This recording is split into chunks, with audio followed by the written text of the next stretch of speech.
everyone. Thank you for tuning in to the Postmodern Realities podcast, brought to you by the Christian Research Institute and the Christian Research Journal.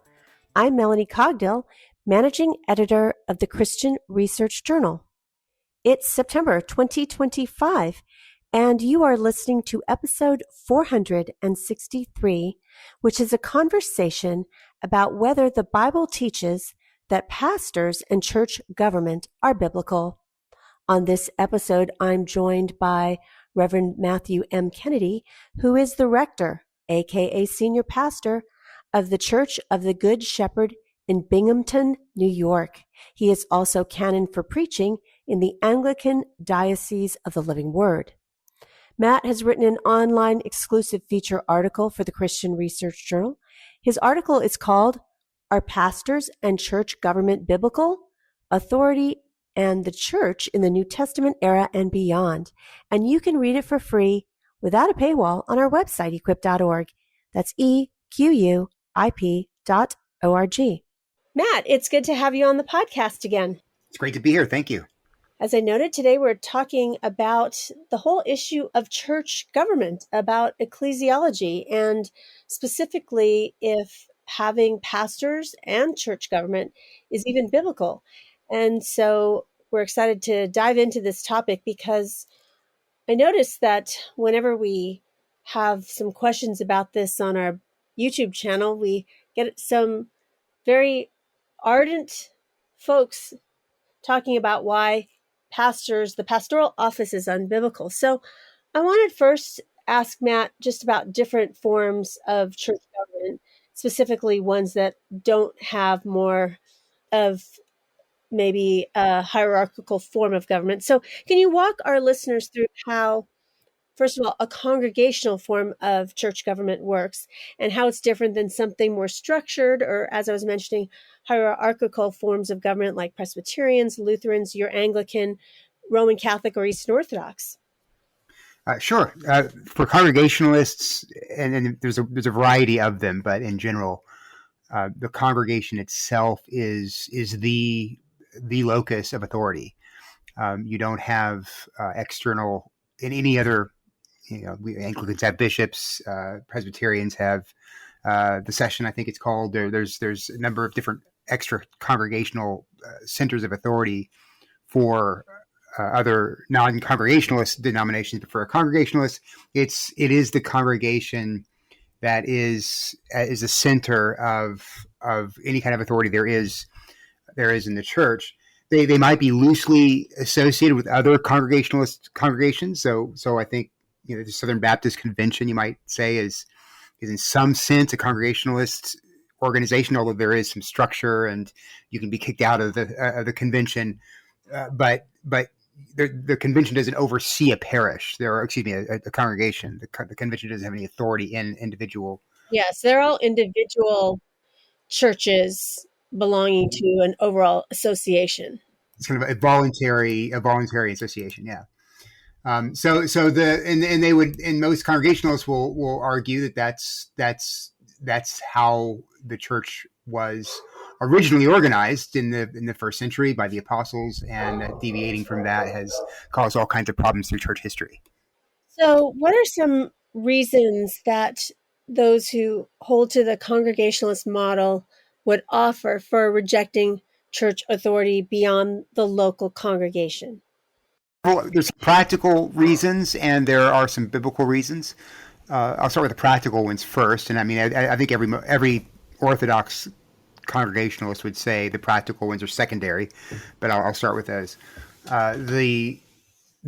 What happens if you're involved in a very hierarchical form of church government, like say the Episcopal Church or the Roman Catholic Church, when the hierarchy goes bad? What happens when your bishops apostatize or just become corrupt?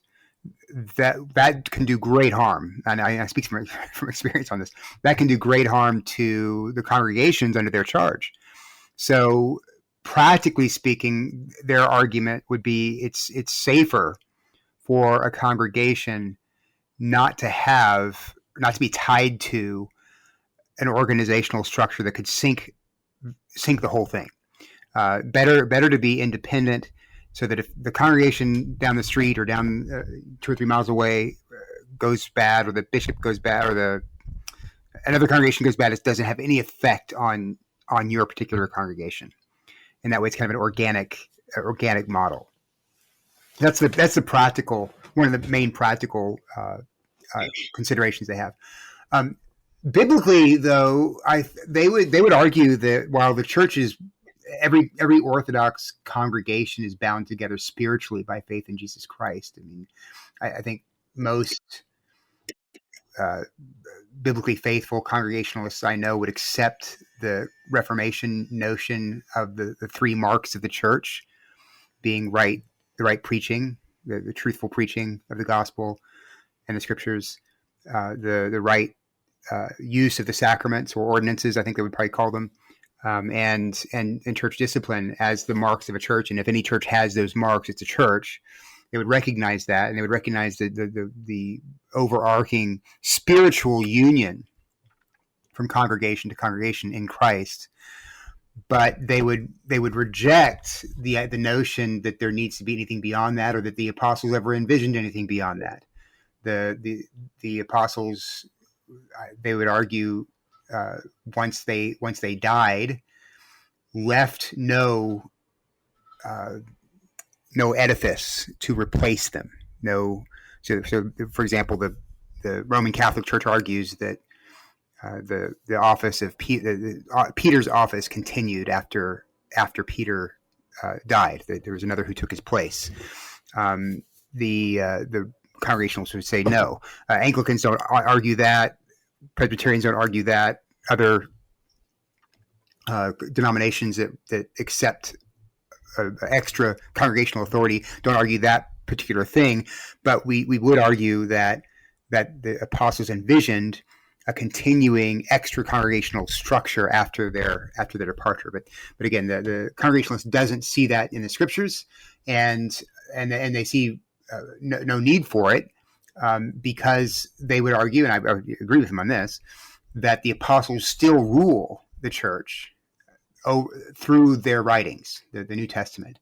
The New Testament documents are the overarching ruler of the church, and like I said, I would agree with that, and I wouldn't agree with the corollary to that, which is therefore we don't need any other extra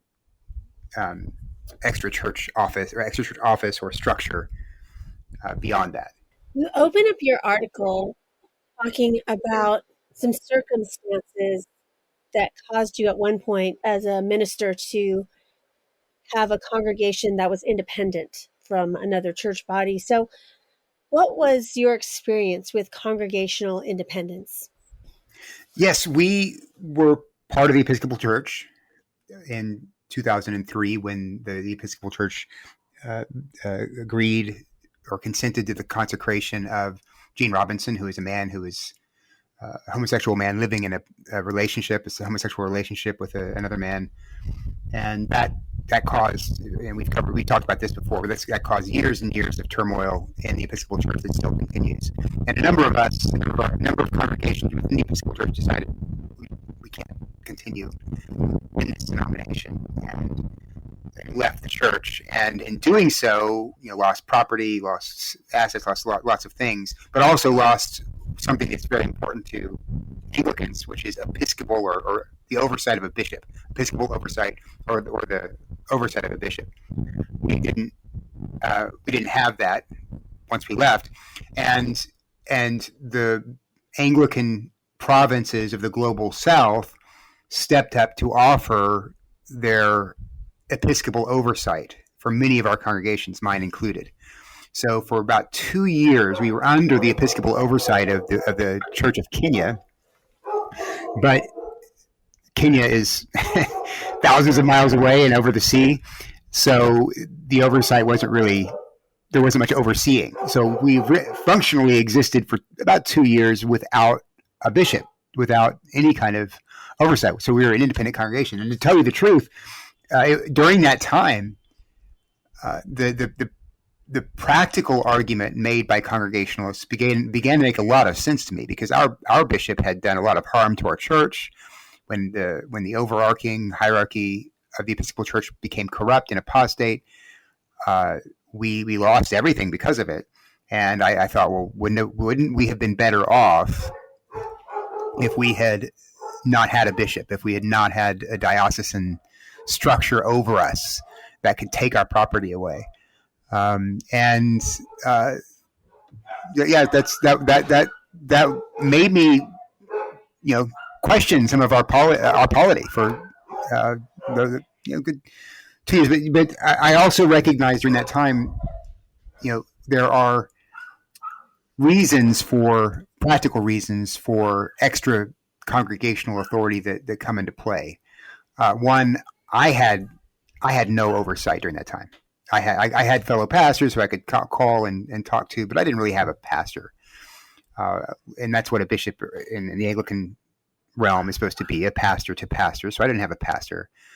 I didn't have anyone kind of looking over what I'm doing and saying, hey, that's great, or hey, maybe you should think about doing something else in this position. And also, I realized if something were to happen in a Good Shepherd, that's my parish, and there was some kind of subversion or division in the church, we were kind of on our own. I would have no one to appeal to beyond myself. If the vestry, which is our governing body, decided to throw me out, there was no court of appeals really during that time. So I realized, on the one hand, it's attractive to have independence from structure. On the other hand, it can be dangerous too. So the practical argument really it cancels out.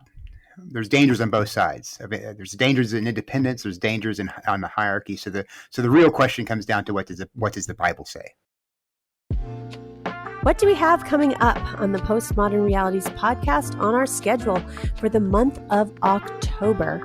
Well, we're going to start out with some literary apologetics. There is an American Southern writer that might be lesser known, but very important to know about his work and to read it.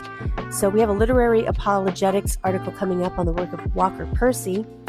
And of course, in October, we have a month full of various different topics that deal with the occult, which is kind of a big thing in October. It seems like a lot of people in America, at least, want to talk about those things for some reason. I guess Halloween, it's kind of a good time to be talking about these topics that people are thinking about as they get ready to celebrate Halloween as a culture.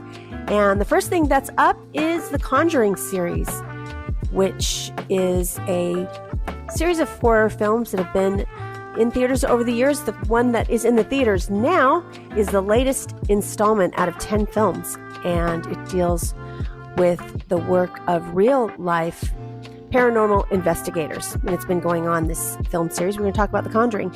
Then we have Lindsay Medenwalt joining us twice in October to talk about psychics and then to talk about mediums. And then we have an updated article on satanic ritual abuse with our Satanist expert, apologist John Ferrer. And SRA is a big topic. In fact, it's one of our most popular articles on our website that was published more than 34 years ago. So we are very much ready for an update, and John Ferrer is going to give us insights into satanic ritual abuse, where it is today, that particular topic. And so please make sure that you have bookmarked our podcast, that you download the episodes, and we appreciate you doing all the things partnering with us. And that is getting the word out, subscribing, liking, making a comment, a review on Apple Podcasts. And we are just so thankful for your partnership. And we really want this podcast to grow because we think that many people who are Christians would like to listen in and be equipped on how they can answer these particular topics from a biblical Christian point of view. So now back to my conversation with Matt Kennedy about pastors and church government. Well, now I want you to address the views of Christians who are in the house church movement. They would argue that the New Testament teaches, mutual edification, the priesthood of all believers, First Peter, and that spiritual maturity is cultivated much more effectively through, small groups and group discipleship. And therefore, the formal office of a pastor is unnecessary. They do have like informal leaders, but each one of those men can function as a pastor on any given Sunday and give a sermon. So they argue that there's no such thing as the office of pastor in the New Testament if you look at the early church. So how would you respond to that? So again, I would say the question isn't necessarily one of pragmatics. I would definitely agree that a lot of growth and maturity is gained in small groups and in the fellowship among believers. The priesthood of the believers is something that Peter talks about in his first epistle that we as Protestants hold to be absolutely true. We all offer Christ a sacrifice of praise and thanksgiving, and offer our bodies as living sacrifices to Him. There's a priest to Christ. There's a priesthood of believers. That's absolutely true. And then the church edifies. Members of the church edify one another. And so the question isn't really whether all of that takes place. It does. And the question really isn't, can it take place without a pastor? I don't see why it couldn't with the Holy Spirit present. The question is, again, what the scriptures say. Has Christ, through his apostles, established the office of pastor, as we call it? And I think the biblical evidence is absolutely clear on that. And I think that it's undeniable that he has. You can start with 1 Timothy chapter 3, where Paul gives instructions for the appointment of overseers and deacons. And he gives qualifications that Timothy is supposed to look for before laying hands on a person, a man, to be an elder. I'm sorry, an overseer in that case, for a congregation. And then in Paul's letter to Titus, who's on Crete, he gives very similar instructions for identifying, making sure they're qualified men to be elders, and laying hands on them. The interesting thing about the Titus passage is that Titus, there in Titus, Paul uses the term overseer and elder interchangeably. So it seems that in the first century, in the apostolic church, there were basically two established offices, that of elder and that of deacon. And the elder could be also called an overseer. Later in church history, the term overseer, which we call in English bishop, came to be a third office over the elder. But that's kind of maybe a side issue we can talk about later. In any case, there are two offices clearly established in the New Testament for the congregation, and that's the elder / overseer and the deacon. So the question is the elder / overseer the same thing as is that also a pastor? Well, in the same letter where Peter refers to all Christians as having a priesthood of believers, he also turns to address the elders, and he says, shepherd the flock that is among you. Shepherd the flock of God that's among you, is what he says. Now the word for, he uses the verb form of the word shepherd, so you're shepherding. In its noun form, it's a Greek word that in Latin is translated as pastor. So that's where the word comes from. Peter there is most likely instructing the elders to whom he's writing to shepherd, to pastor their congregations well. And he says, when the chief shepherd, the chief pastor appears, you'll have a crown of unfading unfading glory. So the term for our term pastor goes back to that, and it seems there to be associated with the office of elder. If you turn to Ephesians chapter 4, there Paul explicitly describes. Well, he says he's talking about various offices in the church, and for one office he says a shepherd / teacher, and there it is the noun form. It's not talking about function. It's talking about noun. There's a pastor / teacher office, and almost certainly he's talking about the office of presbyter or elder. So and therefore he's calling them pastors. So the term pastor, the use of that title is I think incontrovertibly related to the role of the elder / overseer in a congregation. I guess another question might be, and maybe you'll ask it later, but whether, I'm not sure whether you want to ask this or whether you want me to dive into it yet or not, but whether or not the apostles assumed that these elders / overseers / pastors would have authority in a congregation, or whether they were just there for, I don't know, administration of some kind.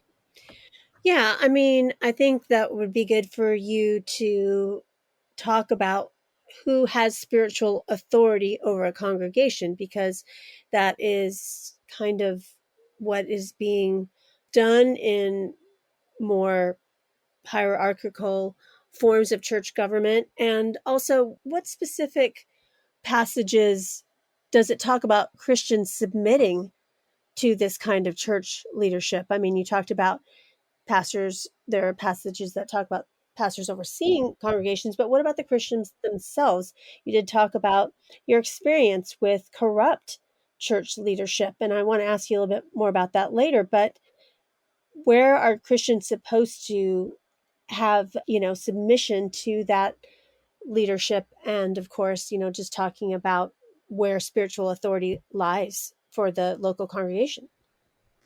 Sure, those are great questions. Let me go ahead and answer the question of whether the pastor / elder has authority, and then I'll come back to what kind of authority. What does that look like? Because it can be abused, as we all know. If you've been a Christian for any length of time, you know that pastors can abuse their authority. So while I'm showing, I believe I can conclusively show that pastors have authority in the congregation, that doesn't mean they have authority for all things.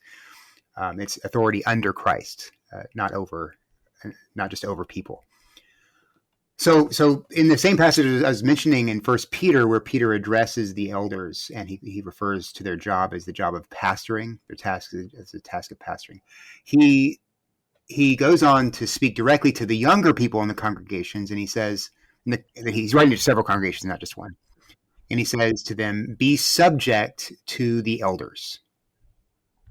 Now that's passage has undergone a lot of debate, because the Greek word for elder, which is presbyteros, can be used for just an older person. So Peter, some say, is just telling the young people to be respectful toward the older people. But I think I just mentioned the context of that command. I think the context rules out that possibility, because after describing the task of the elder as that of a shepherd, he adds that those elders who do well will receive an unfading crown of glory when the chief shepherd appears. And I don't think there that Peter is just saying, all old men hold analogous, or in women hold analogous authority to the chief old man. I think he's really talking about an office in the church that's analogous to that of Christ over the whole church. And so that to that office, he's saying, hey, you young people who might be prone to rebellion, be subject to your presbyteros, presbyteroi, be subject to them, and not rebellious. There's other passages too in Hebrews chapter 13, verse 17. The author of the book of Hebrews says, "Obey your leaders and submit to them, for they are keeping watch over your souls." He doesn't use the word elder there, but there is clearly a person or persons who are over the congregation, to whom the other people in the congregation must submit, he says. In 1 Thessalonians chapter 5, Paul writes, respect those who labor among you and who are over you in the Lord, and admonish you and esteem them very highly in love because of their work. He doesn't, again, use the word overseer, but he does use a very close, something very close to it. Respect those who labor among you and are over you in the Lord. That's just a way of describing an overseer or an elder. And then finally in 1 Timothy chapter 5, I think this is probably the clearest one, chapter 5, verse 17, Paul describes the elder as having authority or rule. He says, let the elder, that's presbyteros there, let the elders who rule be considered worthy of double honor, especially those who labor in preaching and teaching. So there's the connection there of the presbyteros with the notion of ruling in a congregation. So I just don't think I think the argument that the within a congregation there's no hierarchy at all, that it's just a flat system, doesn't hold up to biblical scrutiny. So, we're talking about biblical reasons for these things, and I just want you to kind of give us your ideas of why you think some Christians reject authority in the church. Like, for example, if all of these things are very clearly taught in the Word, why do you think Christians would reject any kind of spiritual authority over them? After all, I think a lot of Christians think that their relationship with Christ is personal. It's not really the business of the church, and especially as it has to do with things like church discipline. I know that not all denominations practice church discipline, and so there would be Christians who would say, first of all, my marriage is nobody's business but my own, my spouse and myself. It doesn't have anything to do with the church or my parenting or whatever it is. My spiritual walk, it's my spiritual walk, it's personal. So how would you address those who would reject any kind of authority from the church in their lives?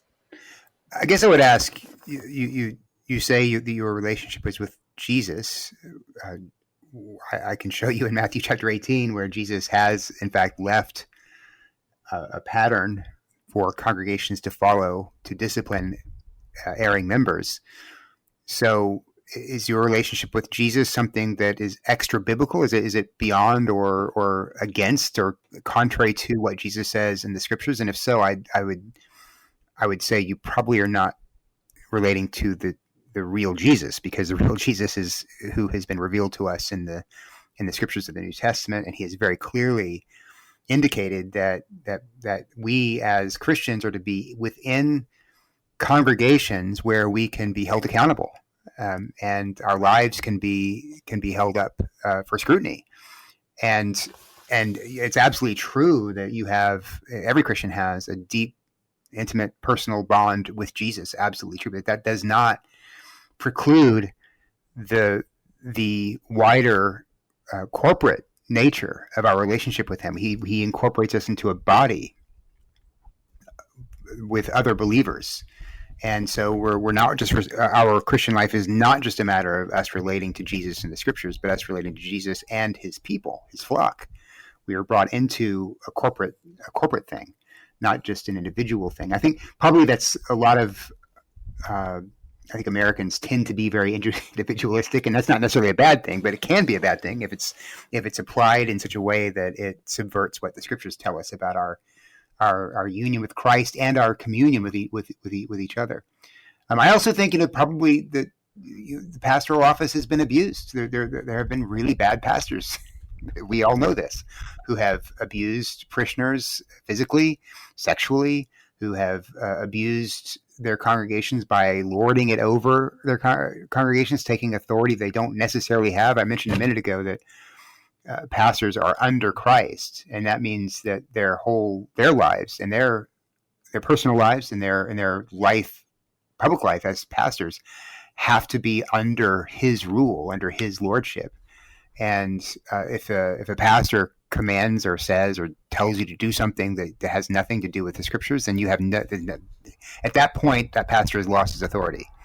He is obligated to only exercise his authority under the scriptures and under the lordship of Christ. So, as you noted, Christians that hold to the Congregationalist view of church government, they'll accept the local authority of the pastor, but they would reject any kind of wider extra-congregational authority. So they would just want to function just within the church as an independent congregation. So why do you think that the New Testament teaches that there is oversight over local congregations beyond just themselves, that the church is not supposed to be in just many, many independent congregations, but that they're joined together? Yeah, first thing I would point to is the interdependency of the various congregations you see in the New Testament. Take Peter's letter again, First Peter, that he writes. He writes to churches, congregations in Pontus, Galatia, Cappadocia, Asia, and Bithynia. And he assumes that his instructions in the letter that he writes are going to be applicable to all of those congregations, and that they're going to carry authority within each of them. He writes to them as a corporate body, even though they're individual congregations. You see the same kind of thing with Paul's letter to the Galatian congregations. His letter to the Galatians isn't just to one church; it's to a number of different churches in the region of Galatia. You see the same thing with the letters that Jesus dictates to John to give to the 7 churches in Turkey and in the modern day Turkey in Revelation. There's a sense that all the local congregations were not considered independent entities, loosely confederated, but that they were bound together to one another. You also see this with the collection that Paul takes from the churches in Europe and in Turkey for the Jerusalem church. There's a sense of union, of belonging to a body and to a corporate structure that's beyond the congregation. And so the churches in Macedonia need to give, as do the churches in Achaia need to give, for the welfare of the church in Jerusalem, because we're all one. So that's the first plank, is just to notice here the interdependence, the sense of unity and union between congregations that you see in the letters that the apostles write. In the book of Acts, you see it too. There's that overarching kind of structure there. But then beyond that, there are several examples where we see people who are not apostles exercising authority over more than one congregation. One of the first places you see that is with the apostle. I'm sorry, I said he's not an apostle. James the elder, who is the half brother of Jesus. He seems to be the overseer of the church in Jerusalem. If you go to Acts chapter 15 and read the account of the council that takes place there, they're debating the question of how to incorporate the Gentiles into the church. Do they have to be circumcised in order to be justified? Do they have to be take on the dietary laws of the old covenant? And Peter and Paul are there at that council, and so are all the presbyters of all the churches in Jerusalem and Judea. And there are, Acts 20 later on tells us there's thousands of Christians in Jerusalem and Judea So we can assume there are more than one congregation. So you have the presbyters there at this council, you have the apostles there at this council, you have James there at this council to discuss this question. And the Peter and Paul both stand up and argue that the Gentiles should be received on the basis of faith alone, and that Christ has obviously received them because they're bearing the same marks, the same gifts that Jews do when they receive the gospel, or did when they received the gospel in the book of Acts, the Pentecostal moment. So that argument goes on, but in the end, it's James who makes the judgment. And he says in Acts chapter 15, therefore my judgment is that we should not trouble those of the Gentiles who turn to God, but should write to them to abstain from things polluted by idols. And he goes on and lists a number of things they need to do. And that settles it. And the council writes a letter that is in keeping with James's judgment, and they send it off to the various churches of the Roman world to settle the question. So you have here a council that's is overseen by James, and even the apostles seem to be deferential toward his authority. You see the same thing later when Paul comes to Jerusalem to give the great gifts that I was talking about earlier, from the churches in Europe and Turkey to the Jerusalem church. He comes to bring it to the people in Jerusalem, or the church in Jerusalem. And the church in Jerusalem is very suspicious about Paul because they've heard rumors that he's telling Jews that they should throw off their customs, and he hasn't been saying that, but James says, hey, just so we can assure the people that that's not what you're doing, why don't you go and help these guys we have in this church pay the price for the sacrifices at the end of their Nazirite vow, which is probably what it was. And he does. Paul acquiesces to James's instructions. He recognizes James's authority in Jerusalem, and James has this kind of we would call, as an Anglican, I would call it episcopal authority over the presbyters who are over the congregations in Jerusalem. So that's one example of, I think, an extra congregational authority being exercised by someone who isn't an apostle in the early church. A second example might be Titus. Paul leaves Titus on the island of Crete to appoint and oversee elders for various congregations, and he gives him, I mentioned this earlier, he gives him qualifications for the elders, and he also tells him, you need to be ready to rebuke. Not only do your elders need to be able to rebuke people who are teaching error, but you as my representative there, Titus, you need to be willing to silence the people who are teaching for shameful gain, things they ought not to teach. So Titus has oversight over elders who have oversight over congregations, and he has authority to rebuke people within those congregations who are leading people away or astray. So I think that's another very clear indication that there's extra congregational authority within the apostolic church, and that seems to continue after the apostolic era. The apostolic fathers is the name we give to those patristic writers who wrote during the first century, as in the case of Clement of Rome, or just at the turn of the century, like Ignatius of Antioch. You read their writings, and there again you see evidence that the church was organized in such a way that there weren't independent congregations. The epistle that Clement writes to the church, Clement is in Rome. He's a you might call him an elder / overseer in Rome. He and a group of elders seem to have authority over all the churches there in Rome, and their authority is such that the church in Corinth, which is still having problems. The Corinthian church has always had problems, but they apparently have written to Clement and his fellow elders for help because there's been a rebellion in the Corinthian church. The elders have been overthrown, and so the whole letter of Clement and his fellow elders to Corinth is telling them what they should do, how they should handle the problem. It's not Clement isn't issuing orders, but he is issuing older brother advice, kind of thing.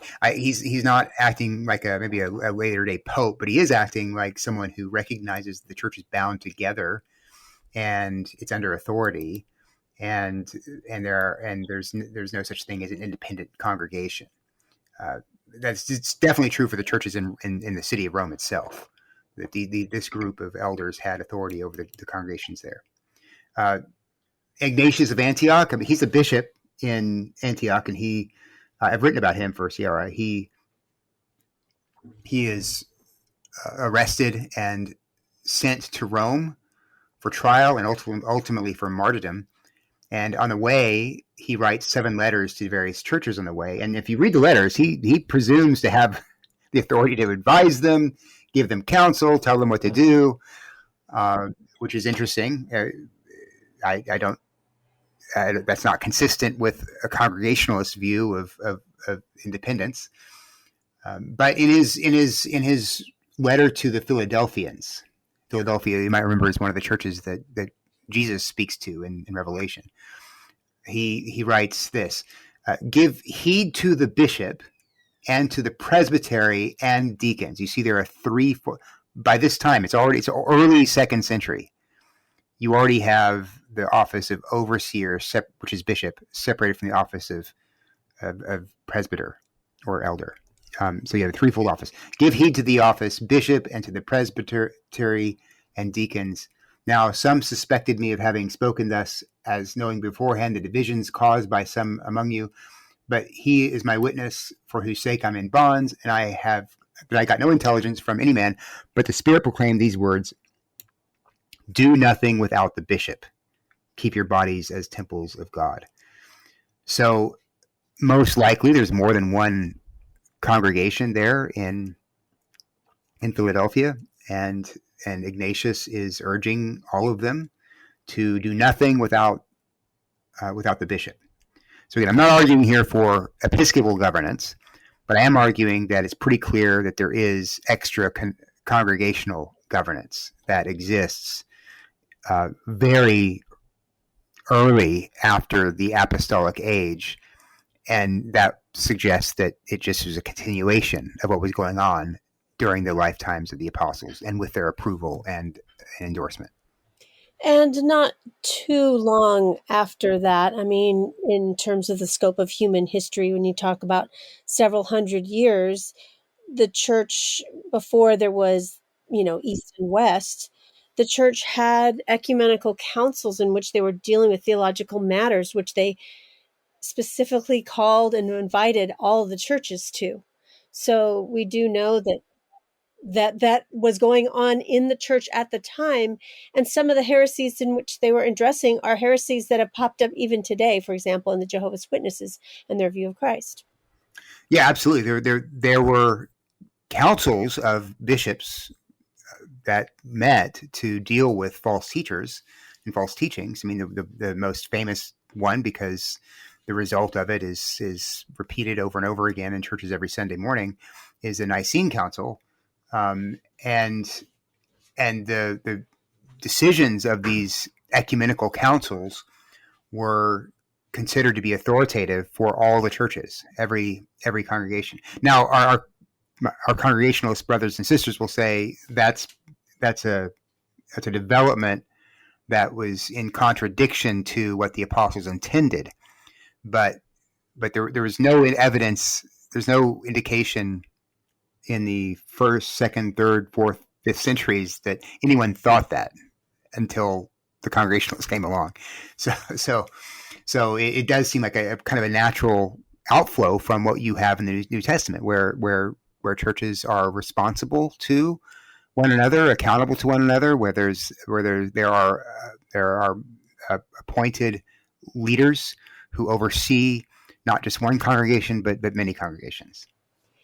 So, what are some, I want to get to some practical matters. What are some practical benefits for you, because you're an Anglican, in having a bishop who oversees you, and for your congregation as well, or including other forms of church government? I'm in a denomination that has presbyteries, but there's other denominations and traditions that have synods. And so, what are some of the practical benefits of having that larger church governance above a single congregation? There are so many; it's hard to name. I mentioned some a minute ago. The in the Episcopal form of government, anyway, you have a pastor. I, as a pastor, have someone who I can look to for counsel. I can look to for guidance, who will correct me if necessary. And if he's a godly man, that's a great thing. You want that as a pastor. You don't want to be out there by yourself as a lone ranger. But also there's just a support that pastors need within a congregation. What if there's a division in the church? What do you do if there is a false teaching spreading in your congregation that captures the minds and hearts of the majority? Well, in a congregational system, that's it. You're gone. There's a church split and it's done. In a system, in an Episcopal system or a Presbyterian system or a Methodist system, that's not it. The extra congregational authority comes in and puts an end to it, and so that's a great help, right? If you have an abusive pastor in a Congregationalist congregation, either in a real physical or sexual way, or just in a dictatorial way, there's really no recourse. What are you going to do? You just basically have to leave that congregation and go somewhere else. And unless the sexual stuff is legal, you can bring in some legal authorities. But if the pastor isn't doing anything illegal, you just got to hope that the board of elders or the other, whatever other structure there is, will step in. But if they don't, you have no other recourse. Within a hierarchy, you have recourse. You can say, hey, the elders, the board of elders here has agreed with our pastor. We think he's wrong. They're circling the wagons. Can you come in and give us some help? And in the hierarchical system, there'll be some help. On a practical level too, it's nice to have policies to lean on. Sometimes, especially when it comes to weddings and baptisms and funerals, people want to do some crazy things, and it's nice to say, hey, the bishop won't allow us to do that. It's if you want to have a problem with that, you can go talk to the bishop. So that you're not the bad guy necessarily. Bishops are often willing to be the bad guy for your parishioners if they have to. So there's some nice appeal beyond yourself. In general, I think it's a good example for parishioners to see their pastor submitting. If they're called to submit to the leadership of their pastor, does he submit to anybody? I think it's really good for them to see him having to humble himself as well. Like it's not just a one-way street. There is humility on the part of their pastor, giving himself up to be held accountable by people above and beyond him. I'm in a denomination that is Presbyterian, and all of the pastors, their membership is not in the church. Their membership is in the presbytery that has ordained them. And I think that's a safeguard for, we do have congregational votes at times, so they don't have a vote because that's not where their membership lies. It's with the other pastors in the presbytery. So that's just one safeguard in our form of government. But at the same time, I would say that there are Christians out there who are going to reject this office of both pastor and larger church authority because they themselves have experienced church hurt from ungodly pastors. You mentioned your own situation where there was a heresy by, bishops at that level and church leadership, or maybe they've even experienced spiritual abuse from their church leadership or pastors. So how would you answer that person who would say, well, that's proof of why we should not have pastors or other governing church bodies? I mean, I definitely think that the presence of abuse within the pastorate gives gives us all reason to lament and mourn the fact that we're flesh and we sin, and pastors have to be held accountable to that. At the same time, the fact that some fathers are bad fathers doesn't mean that fatherhood doesn't exist and can't exist. The fact that some mothers have been terrible mothers doesn't mean that all mothers must be done away with. God established the family. He set up the system where there's a father and there's a mother, and together they bring forth children and they raise them. That's a God ordained and established institution, and so even if some have abused it, you can't throw it over because it's of God. You've got to recognize that maybe you were just in a situation that was abusive, but the institution itself is good. And I would say the same thing with the institution of the church. That I think I've pretty conclusively shown that there are authorities in the congregation and over the congregation that God has established, Christ has established. And so if you have been hurt by those in authority, it's a terrible thing. But you can recognize also, I hope that abuse is anomalous. It's not what Christ intended, for one. And it's a broken, what you've experienced is a broken thing, but when the institution works as Christ intended, it's a beautiful thing. And I hope that you find a place, a church where it's working as Christ intended. You don't want to throw over something Christ instituted because of those who have corrupted it. You want to cleanse the corruption out and restore the institution. So, are there any safeguards that denominations might create to prevent, abuse that we were just talking about, or a rogue pastor? That was such a huge problem, a huge question when the ACNA, which is the denomination to which I belong, the Anglican Church in North America, was formed. The question was, how can we keep bishops from running ramshot over congregations? If they go bad, how can we safeguard congregations? And it sounds like the solution we came up with is a little bit like the one that you guys have in the Presbyterian world. We've said that bishops, although they have pastoral authority over congregations and priests, they don't own the property of the parish. So in the Episcopal Church, that's what ultimately was decided, is that the Episcopal Church owned parish property. So the commands of the bishop came with material consequences if there was disobedience. Here we decided, okay, we're going to safeguard congregations by saying that they don't, if they ultimately they don't agree with the position of the bishop, they can leave and remain intact. There needs to be some kind of safeguard, some kind of check and balance between episcopal power or presbytery power or whatever your denomination is and the congregation. The congregation has to have some kind of I wouldn't say autonomy, but some kind of agency within the system. And every denomination, you have to figure out a different way to do that. But without that agency, because in those checks and balances, because we're all fallen, bishops, pastors, people, we're all fallen and we're all sinful.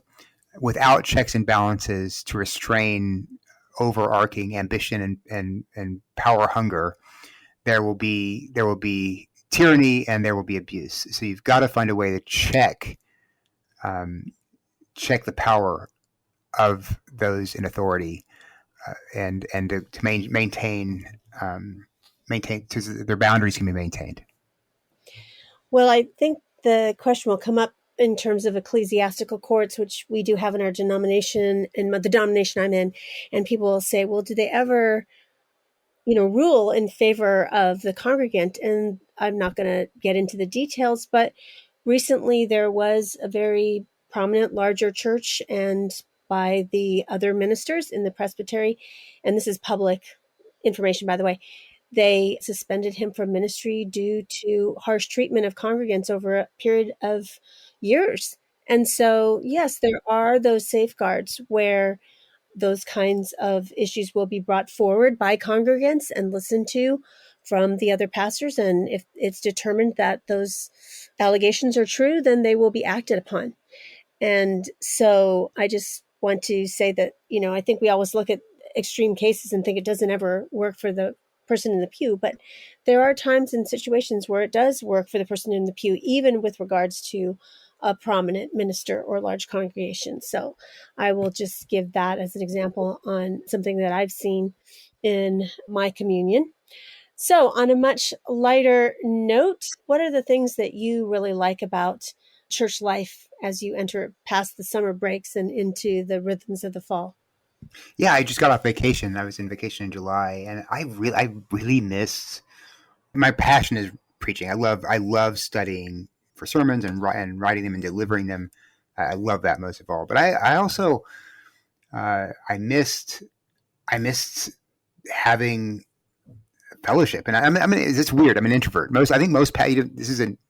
A lot of people don't realize this, but most pastors are introverts, and so Sunday morning is exhausting because you've got a lot of people to talk to and things, the social interactions, which are costly for an introvert. But I always, and this is the case after this vacation in particular, but it's always really the case, is that after 4 Sundays away, I miss my people. I really want to be around them, and I love having a family beyond my family, which is what my congregation is. So I think most pastors feel that way, even if they're shy and reclusive sometimes. Well, thanks, Matt, for being a guest again on the Postmodern Realities podcast. Thank you for having me. It's great. You've been listening to episode 463 of the Postmodern Realities podcast from the Christian Research Journal. Today's guest was Matt Kennedy. He has written an online exclusive feature article for the Christian Research Journal. His article is called Are Pastors and Church Government Biblical? Authority and the Church in the New Testament Era and Beyond. You can read this article for free at equip.org. You won't want to miss out on subscribing to the other podcasts from the Christian Research Institute. We have the Bible Answer Man podcast, which is published Monday through Friday with the best of the week on Saturday. It's hosted by CRI President Hank Hanegraaff and is available wherever you get your favorite podcasts. In addition, Hank has a podcast called Hank Unplugged. Hank takes you out of the studio and into his study to engage in free-flowing, essential Christian conversations on critical issues with some of the most interesting, informative, and inspirational people on the planet. And you won't want to miss out on the brand new podcast from the Christian Research Journal. Christian Research Journal Reads presents audio versions of Christian Research Journal articles. It was a print incarnation of almost 45 years. It's now on the web, as you know, with new articles every single week. So you won't want to miss these audio articles of some of our most popular and most accessed articles on our website, equip.org.